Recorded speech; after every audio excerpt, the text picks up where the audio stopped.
Hello friends, we are going to learn about types of the synovial joints. First one is pivot joint, second one is condyloid joint, third one is saddle joint, fourth one is ball and socket joint, fifth one is hinge joint, sixth one is gliding joint. Explanation about pivot joint. These joints allow a bone or a limb to rotate. One bone fits into a hoop-shaped ligament that holds it close to another bone and allows it to rotate in the ring thus formed.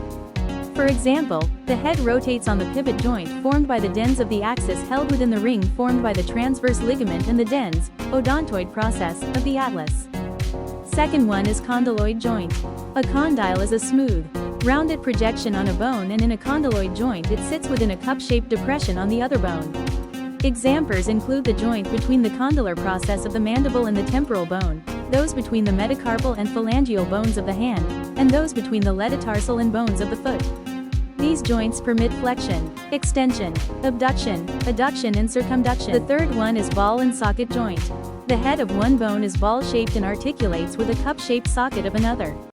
These joints allow a wide range of movement including flexion, extension, adduction, abduction, rotation and circumduction. Examples include the shoulder and hip. The fourth one is hinge joint. The articulating ends of the bones fit together like a hinge on a door, and movement is therefore restricted to flexion and extension. The elbow joint is one example, permitting only flexion and extension of the forearm.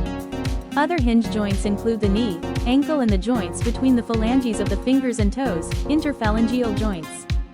The sixth one is the articular surfaces are flat or very slightly curved and glide over one another, but the amount of movement is very restricted.